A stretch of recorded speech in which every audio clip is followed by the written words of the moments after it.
अस्सलाम वालेकुम जी। कैसे हैं सब लोग?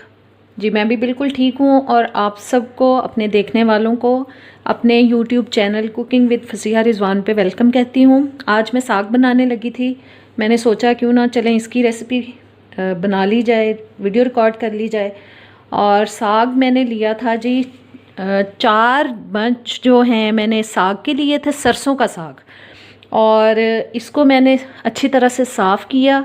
साग को साफ़ करने का तरीका, उसके जो पके हुए डंडी होती है उसको उतार दीजिएगा। सॉफ्ट डंडी जो होती है उसको आप पत्तों के साथ उतार लें और उसको अच्छी तरह से साफ़ कर लें। जो येलो पत्ते हैं उनको निकाल दें बीच में से।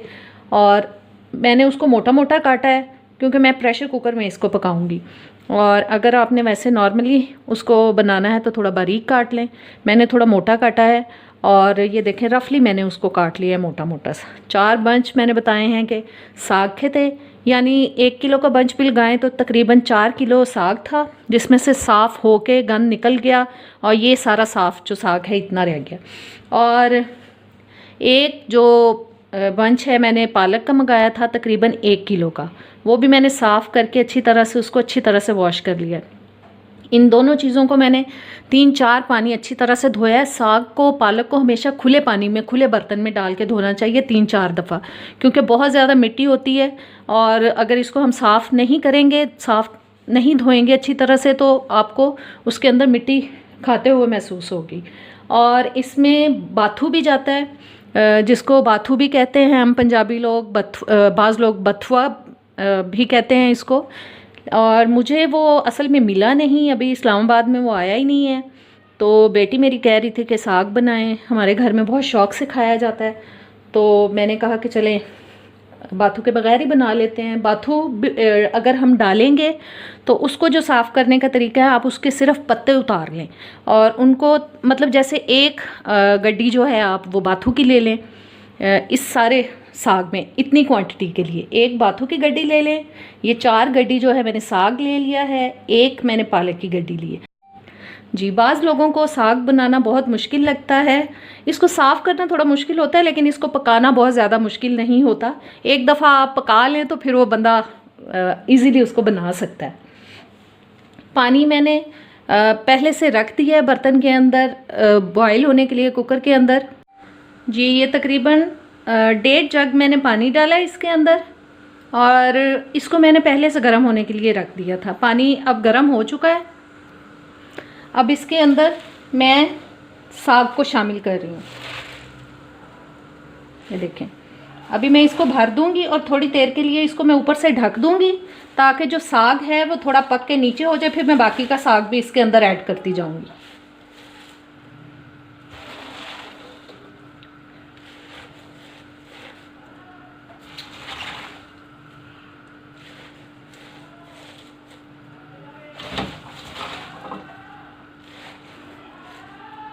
अब इसको मैं ऊपर से ढक रही हूँ ताकि ये पक के थोड़ा नीचे चले जाए और फिर बाकी का साग और पालक जो है वो भी इसके अंदर मैं शामिल कर दूँगी। जी साग देखें नीचे जा चुका है काफ़ी, और अब बाकी का जो साग है वो भी मैं इसमें शामिल कर रही हूँ और साथ ही इसमें मैं पालक भी डाल दूँगी।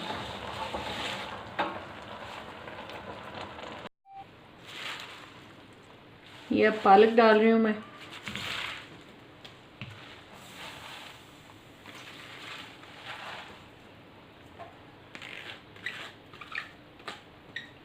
और साथ इसमें मैं डाल रही हूँ जी, मैंने आध पाव मिर्चें ले ली हैं, यानी कि 125 ग्राम मैंने मिर्चें ले ली हैं, सब्ज़ मिर्चें। पानी डाल के थोड़ा सा उनको मैंने ग्राइंड कर लिया, वो भी मैं इसके साथ ही शामिल कर रही हूँ। अब इसको मैं ऊपर से फिर ढक रही हूँ ताकि जो साग है वो नीचे चला जाए, क्योंकि प्रेशर कुकर में जब ये पूरी तरह से नीचे चला जाएगा तब चलाऊँगी, क्योंकि बाज़ औक़ात ऐसे होता है कि नीचे पानी के अंदर साग सही तरह से ना जाए और फ़ौरन से हम जब प्रेशर कुकर चला देते हैं तो साग का जो कोई पत्ता होता है ना वो उसके सुराख के अंदर अटक जाता है और फिर मसला हो जाता है। इसलिए पहले साग थोड़ा पक के नीचे जाएगा, उसके बाद मैं प्रेशर कुकर चलाऊँगी। जी साग काफ़ी हद तक नीचे जा चुका है। अब इसमें मैं शामिल कर रही हूँ थोड़ा सा नमक, 1.5 टीस्पून मैंने इसमें नमक डाल दिया है। और अदरक लहसुन का पेस्ट मैं डाल रही हूँ 1 टेबल स्पून इसमें मैं डाल रही हूँ जी। अदरक लहसुन का पेस्ट, ये इन सब को करते हैं मिक्स। और अब प्रेशर कुकर को हम कर देंगे बंद और 35 से 40 मिनट के लिए मैं प्रेशर कुकर चलाऊंगी ताकि जो साग है वो अच्छी तरह से गल जाए। जी 35 से 40 मिनट के लिए मैंने प्रेशर कुकर लगाया है। अब मैंने प्रेशर कुकर खोल लिया और साग देखें बिल्कुल गल चुका है, ये देखें बिल्कुल अच्छी तरह से गल चुका है। अब इसके अंदर जो पानी है इसको हम थोड़ा ड्राई करेंगे, साथ साथ इसको आप ऐसे पीसते जाएं थोड़ा ताकि ये मिक्स होता जाए। अगर आपके पास वो घोटना कहते हैं हम लोग उसको, मैं आपको दिखाती हूँ कि इस किस्म का वो एक होता है, इसको ये देखें ये घोटना होता है, इसके साथ आप इसको अच्छी तरह से मैश कर सकते हैं। और अगर आपके पास हैंड ब्लेंडर है तो उसके साथ भी आप इसको मिक्स कर लें। मैं हैंड ब्लेंडर यूज़ करूँगी। जी साग का पानी काफ़ी ड्राई हो चुका है और थोड़ा सा भी पानी इसके अंदर है। इसी स्टेज पे मैं इसके अंदर डाल रही हूँ जो आटा आप रोटी के लिए इस्तेमाल करते हैं वो वाला आटा, 3 टेबलस्पून मैं वो आटा डाल रही हूँ। इसके डालने से आटा जो साग जो है उसका टेस्ट भी बहुत अच्छा हो जाता है, उसका टेक्सचर भी बहुत अच्छा हो जाता है। और हमारे पंजाब साइड पे ये ज़रूर डालते हैं। साथ साथ आप इसको ऐसे करते जाएं ताकि इसकी जो गुठली है वो ना बनने पाए आटे की, वो मिक्स हो जाए अच्छी तरह से। इसको हम अल्लन कहते हैं। और इसको पकते हुए ही अब मैं इसको ब्लेंड भी कर लूँगी और इसको पकते हुए ही साथ साथ इसका पानी ड्राई होता जाए। मैं हैंड ब्लेंडर से इसको ये देखें ब्लेंड कर रही हूँ। हमें बहुत मलीदा नहीं इसको करना, बस इतना मिक्स करना है कि ये देखने में भी अच्छा लगे और बहुत चटनी की तरह बारीक हमने नहीं इसको करना। जी साग बहुत अच्छा सा घुट चुका है देखें, और कोई आटे की गुठली नहीं है इसके अंदर। बहुत अच्छा इसका टेक्सचर जो है वो बहुत अच्छा हो चुका है। आंच मैंने बंद कर दिया। अब इसका मैं तड़का तैयार कर रही हूँ। जी एक देगची ले ली, उसमें मैं तकरीबन 1 कप ऑयल डाल रही हूँ और साथ ही उसमें एक स्मॉल साइज़ की मैंने प्याज लेके उसको बारीक स्लाइसेस में काट लिया। अब इस प्याज को हम थोड़ा ब्राउन करेंगे, तकरीबन मीडियम ब्राउन। चूल्हा ऑन कर लेते हैं।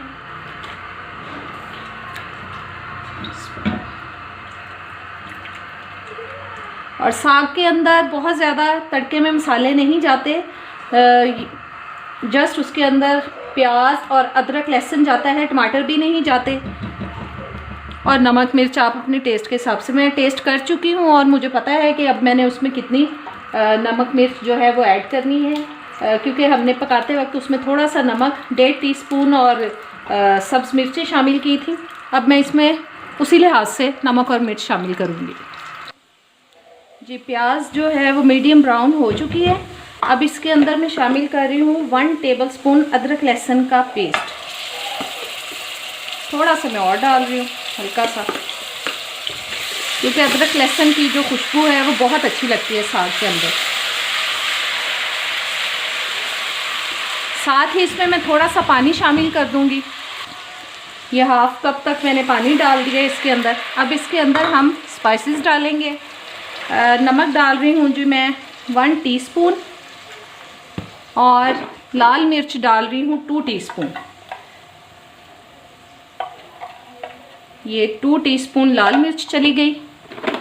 और बाकी और कोई चीज़ हम इसके अंदर नहीं डालेंगे, जैसे ज़ीरा, सूखा धनिया, कुछ भी नहीं जाता साग के तड़के में।